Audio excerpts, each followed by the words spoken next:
Lo pernah dengar cerita batu karang bisa ngomong? Bukan dongeng anak-anak, bro. Ini kisah turun-temurun dari sebuah desa nelayan di ujung pesisir yang jarang disorot. Katanya, batu karang itu bukan cuma benda mati, tapi penjaga, peringatan, dan kadang, penyelamat nyawa. Jadi ceritanya, ada satu kampung kecil, namanya Kampung Dorop Bira, di mana laut bukan cuma sumber rezeki, tapi juga tempat sakral. Di sana, hidup seorang nelayan sederhana bernama Pak Delaun. Orangnya nggak neko-neko, tiap pagi ngecek langit, bawa jala, terus berlayar. Tapi saat suatu pagi, langitnya cerah, angin semilir, burung-burung santai, semuanya terlihat normal.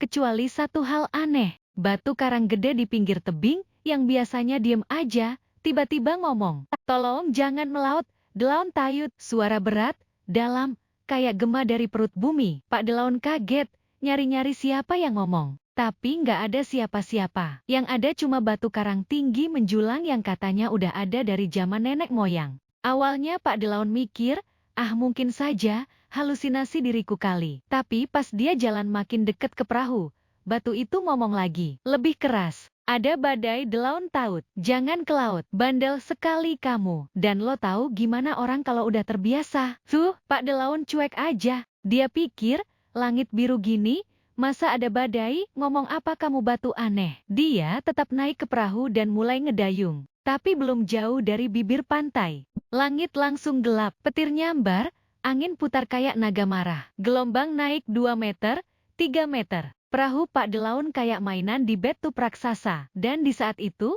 Pak Delaun nyesel, teriak minta tolong. Tapi nggak ada yang bisa nolong dia, kecuali suara itu. "Kamu ikuti suaraku." Bayangin, lagi di tengah badai, tapi ada suara yang ngeguit dia. Suara yang sama kayak tadi pagi. Suara dari batu karang. Dengan tenaga sisa-sisa sebelum binasa, dia blokin perahu ke arah suara itu. Dan bener aja, tepat di balik batu karang itu, ada celah masuk ke semacam teluk kecil yang terlindungi. Ombaknya tenang. Anginnya nggak nyampe-nyampe kayak anak kecil mau beli iPhone. Besoknya, kampung geger. Banyak perahu hancur, banyak nelayan yang nggak balik. Tapi Pak Delaun selamat. Dan dia cerita tentang batu karang yang ngomong. Banyak yang nggak percaya. Tapi ada juga yang ngangguk-ngangguk karena mereka tahu legenda itu nyata. Batu karang kayak gitu sebenarnya ada di banyak budaya. Di Jepang, dikenal sebagai Iwakura, tempat roh tinggal. Di Hawaii, disebut Pihaku batu suci yang bisa memberikan pertanda. Para ilmuwan bilang,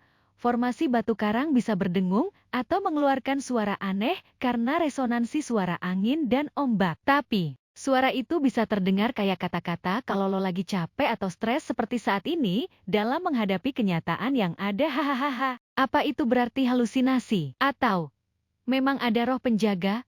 Kamu percaya apa tidak itu hak saya. Tapi lo pikir gini deh, kenapa cuma Pak Delaun yang dengar suaranya? Kenapa peringatannya tepat? Dan kenapa batu karang itu kayak tahu siapa yang bakal melaut? Sejak hari itu, batu karang itu dikasih sesajen tiap Jumat, bukan buat disembah, tapi sebagai rasa terima kasih. Pak Delaun, dia jadi orang pertama yang ngingetin nelayan lain tiap ada tanda-tanda aneh dari laut. Karena dia tahu, kadang alam kasih sinyal, kita aja yang suka bebal. Kalau kamu suka cerita mistis penuh pesan kayak gini, jangan lupa like dan subscribe, ya, biar nggak ketinggalan kisah-kisah unik dari laut, gunung, dan desa terpencil Indonesia. Terima kasih ya.